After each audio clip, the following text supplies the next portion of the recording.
Welcome back to World Crisis Radio. Just concerning this tunnel, you'll remember the interesting article, the New York Daily News, Wednesday, September 8th,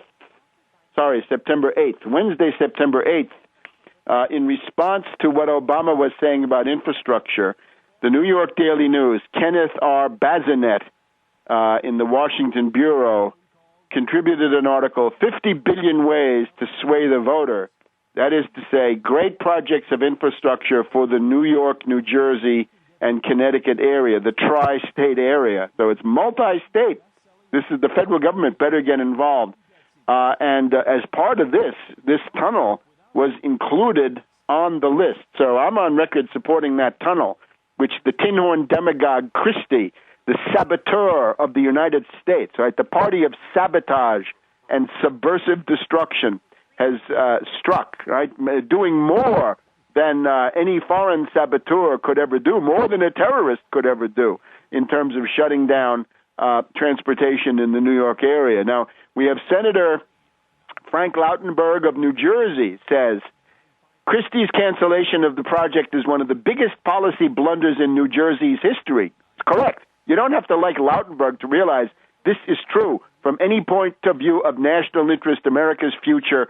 How exceptional is that, right? You hear these guys always yelling, we're the party of American exceptionalism. Yeah, right. You can't even build a tunnel under the river of your largest city so that you can connect New York City to all those points west, including above all New Jersey, with all those commuters who are having so much trouble, right, because the trains get stuck in the tunnel. And those are Amtrak trains, New Jersey Transit trains, and so forth.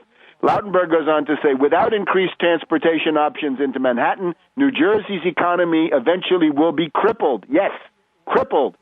So the federal funding had already been put in.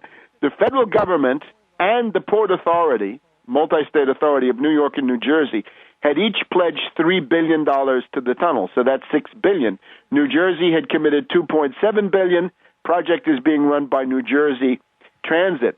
New Jersey Assemblyman John Wisniewski, the Transportation Committee of the New Jersey State Assembly, says Christie's advisors have inflated the cost of building the tunnel to justify the governor's decision to use the money on small road and rail projects, probably to dribble it out among his fat cat campaign contributors, right, in the form of corporate welfare for mafia front companies or God knows what. The Regional Planning Association says Christie is using fuzzy math. His claim that he supports the tunnel and related projects, but he said I support it, but we couldn't do it because it's going to cost too much. This is most likely not true, says this group in a statement. So all kinds of jobs will be lost. The commuters at Penn Station who are getting ready to go across the river through the tunnel are also not happy. Christie will not tax millionaires. Here's what we ought to do. 0% federal credit. Pass a law. Senator Lautenberg, get busy.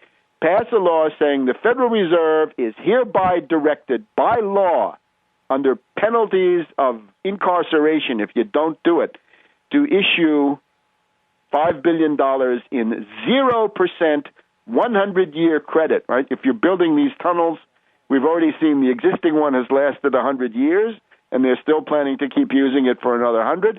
So after 100 years, we can issue a bond today that the Federal Reserve will buy, a 0% coupon, 100-year bond to build that tunnel so that New York and New Jersey and Connecticut do not die as a result of lacking economic development.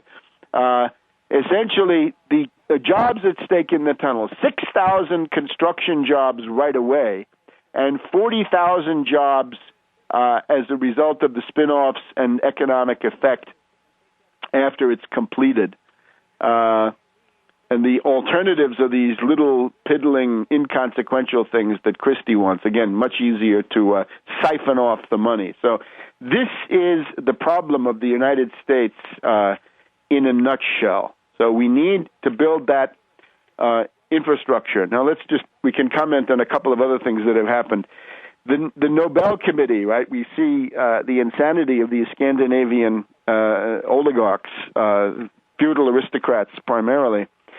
They last year gave the Nobel Peace Prize to Obama, and they made themselves into the mockery and laughingstock of the world. Now, this past week they've done two things. And the first one is they've given the Nobel Prize for Literature to one of the most reactionary thugs of Latin America, and that is Vargas Llosa of Peru.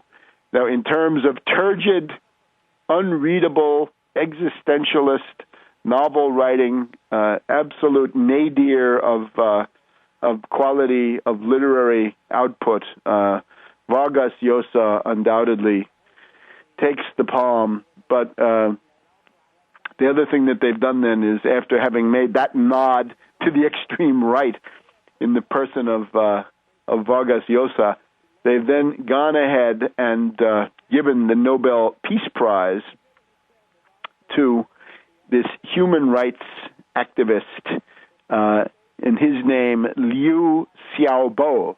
Liu Xiaobo has been considered, you could see it coming for the last several days, maybe weeks, that this so-called human rights activist was going to be the recipient of this Nobel Peace Prize. Beijing, very angry. They say it is blasphemy. Well, I don't know about blasphemy, but you can see the idea. It is the Dalai Lama is one of the people who's most delighted with this. The Dalai Lama says this was a great idea, that it was good to give this this award to Liu Xiaobo. So this is all an unfortunate, tragic mockery, and it's an attempt to interfere into the internal political affairs of China. And whatever they think they're going to get out of it, I doubt they will, but they're also going to force the Chinese to take a demonstrably harder line at the IMF. Now, when Wen Jiabao gave his interview to the Financial Times this week, and essentially he was saying, back off, do not pressurize China, meaning don't put us under pressure, don't arm twist us in terms of the value of our currency. We're not going to do it because we would then face these huge internal dislocations, factory shutdowns, mass unemployment, political turbulence, political and social instability. And the watchword of the Chinese Communist Party is stability, and they're going to keep their currency controls, exchange controls, which they have wisely put in place. They're going to keep their state sector, especially powerful in the banking area. So that's not a surprise. In terms of the meeting at the IMF, some people have talked about the Plaza Accords and the Louvre Accords. Let's just cover those in the remaining minutes.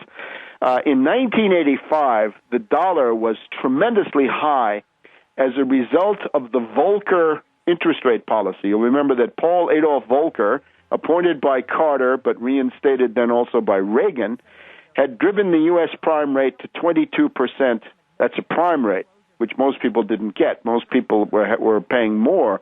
This drove the United States currency into the stratosphere compared to everybody else. This was when Thatcher, in tears, called Reagan and said they had to do something to prevent the dollar from getting to be worth more than the pound, because the pound was going to slip below the dollar for the first time in history, and Reagan acquiesced in this. The answer to this was the Plaza Currency Accords of 1985. And the goal of the Plaza Accords, masterminded by James Baker III, Secretary of the Treasury then, was to lower the price of the dollar. Now, this was easy to do. You can always lower the price of the dollar. In February 1987, they then followed with the Louvre Accords.